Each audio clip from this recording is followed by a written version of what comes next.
Rigging for this Airfix 1/72 Swordfish. So there's the box, as you can see. It's a Mark 1.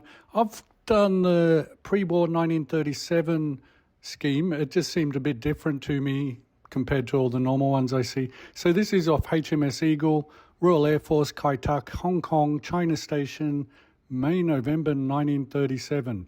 So number 824 Naval Air Squadron. The kit itself, it's a bit quirky. I will go into some of the details as we get there. However, it's still nice enough. The detail, as you can see, is pretty good. There's a lot to say nice about it. What I'm doing here is really just the cockpit. It has that strut-based framework, which you can't really see much of, but it still is pretty neat. The instrument panel, it's just a decal, but it could probably be one of those things, if you really wanted to, that you could upgrade and put more work in. You can see here, as I said, that strut-based insert or internals, which is nice. It does give a good effect, but as with a lot of cockpit work, you never see it half the time, or you have to get a microscope or something to have a look in there. The insides, as you can see, I've just come over with that sort of BS green.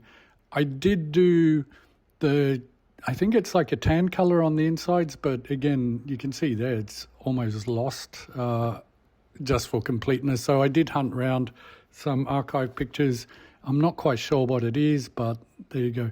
This was one of those ones where most of the fit is pretty good, but a couple bits I did have trouble, as you can see there. I wouldn't say trouble, but a bit annoying. Those reverse caliper type tweezers I do use a lot. One thing that did irritate me a lot in this kit is the sprue attachments were in what I'd say really annoying places. I think that's one of the differences of what I'd say higher end kits, that there's a bit more thought in those attachments on the molding, because it did get a bit frustrating on this build. The other thing which I normally whinge about is the softer plastic for these Airfix kits.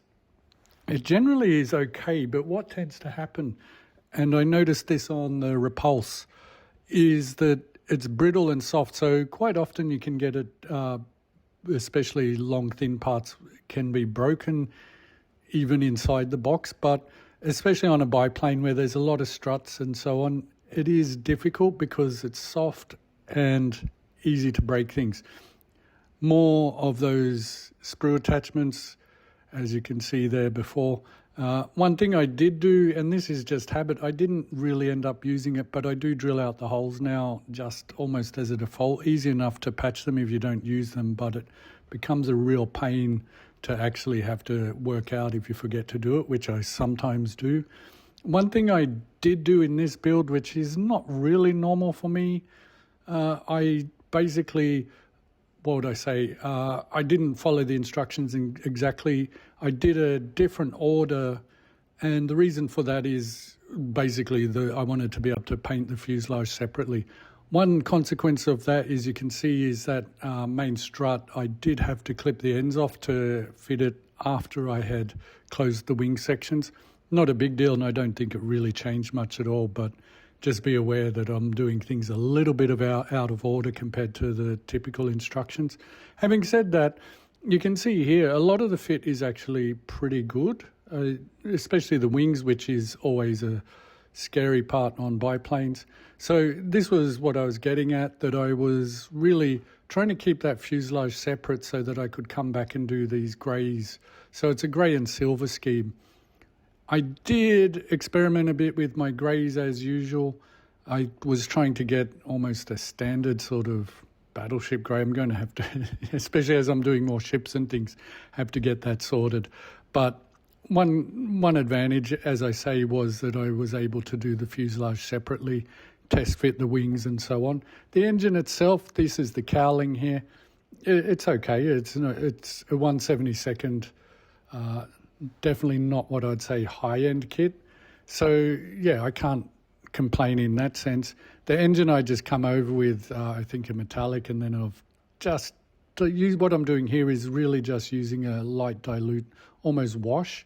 One thing I'd say about the way this mounts, the cowling, it's a triple point strut, which is if you're not careful, it's easy to actually push it through, which I did. Other than that, it goes on quite nice. But yeah, I think this is where you can sort of see that I was doing it almost as a modular build. One thing I did screw up, there are little windows or viewing ports, I guess at the pilot's feet. I completely forgot to mask them out, so I come back. It wasn't a big deal, just a little bit of thinner and very carefully essentially washed the clear parts. The masking, and this was, as I say, part of my thinking on doing the build in a different order, was to do that fuselage separately, because I realized that if I tried to do it almost following the textbook way of putting the wings on, it would be very hard to come back and do that grey. Wheels, again, it's not the best moulding as such, but this was one of those ones where I just come through and hand brushed it. I think it's one of those things where if you take your time and do a couple coats, yeah, you'll get a nice effect. The elevator struts was one of those bits that did annoy me because, again, I'm just not a fan of this plastic, but at the same time, I don't think it's so dimensionally stable, if that makes sense, because I did have trouble getting these just to be long enough to fit into the alignment holes on the undersurface. The propeller engine is going on there. Again, as a consequence of the way I built this, I did have to fiddle about and get some of the struts underneath. Bit of a fiddle, but it worked and I'm quite happy on the whole. What I'm doing now is, because I did give just a rattle can silver on everything, I'm coming back through and just kind of detailing at this point. The weapons, I'm not really going into a lot of detail on. The red looks kind of cool, so that torpedo, yeah, a bit of brass, I assume. Now, just a bit of detail, really to finish up the cockpit itself, and that's, I imagine that they were leather padding and so on. Again, as I say, because I did this almost in a different order, bit of fiddling about just to get that cockpit glass or windshield in under there, but yeah, it all comes together. The decals, this was one of those ones that on the whole there's no great complaints. I was in a dilemma as to whether I should just mask it and do it black, but then I thought I'd get into problems with the numbering and so on. So I used the included decal, which is perfectly fine. The one thing I did notice, and I kind of had to come back, is I found it much easier just to split it at the bottom. Otherwise, it was getting a bit too crinkly or out of alignment. But as soon as I did that, and if you're careful, it's not a big deal. You can see I made a split there. It goes together nicely. You don't notice it. So that's just one of those things to be aware of. It was a bit fiddly getting it exactly, or as close as I could, lined up. But yeah, in the end, at this point, I'm pretty happy with it. I've never done the Tamiya swordfish, but I definitely want to now. So if anyone has done that, yeah, let me know. I won't judge anything at this point. I'll just take it as it is.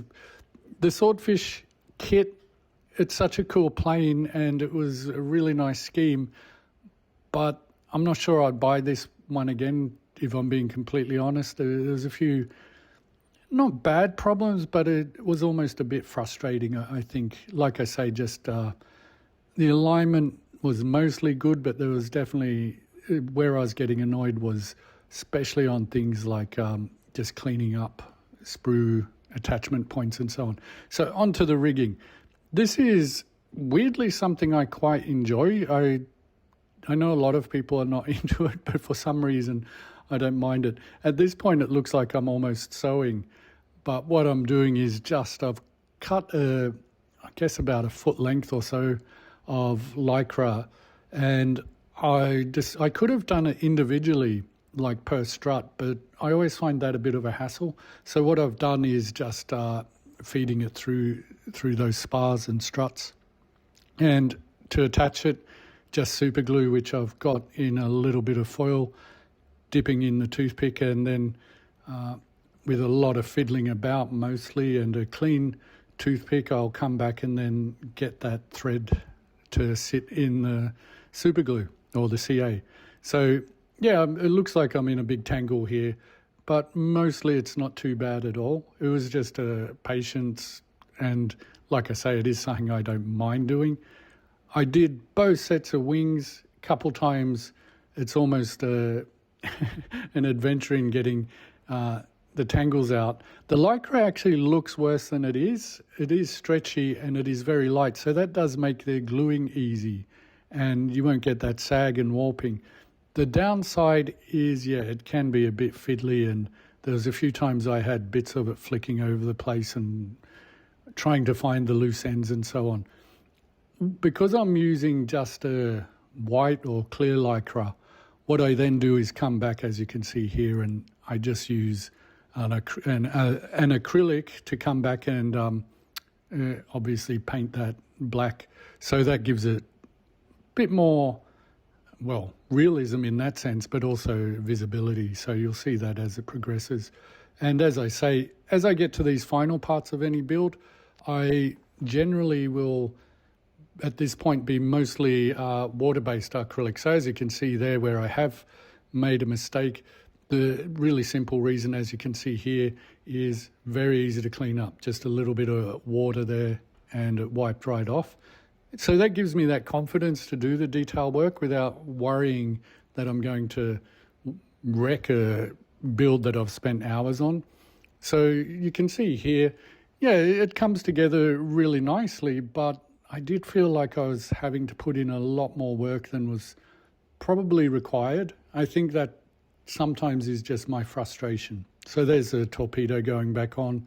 I think it had come off just as I was working through the rudder also. I had that happen, so they're easy to fix. Like I say, I will try some more Swordfish because it is a really, really cool plane, and definitely that China Station, yeah, the scheme I think is really cool and something a bit different. I'm just coming back doing the antenna rigging now. Well, I assume that's what it is. As always, do hit me up in the comments and like and subscribe and all that, because I do like that. At this point, you can see here, I'm just coming back and really doing a bit of detail here and there. One thing I did forget until the very end was that there's some thin line decals that go just on those inner wings, as you can see on the bottom wing. Not a big deal to put them in, just as I was essentially cleaning up at this point. So yeah, you can see here, it's a really nice little build, but I just can't help thinking that I had to put too much work into it. So there you go. It's a plane that if you haven't done one, yeah, definitely do it. I'll try some more Swordfish as time goes on, and hopefully, yeah, we'll see how they go. But yeah, the rigging is always fun. I enjoy it. I do think it adds that extra level of detail. Thanks again for watching. I hope you've enjoyed that one. See you in the next one. Bye for now.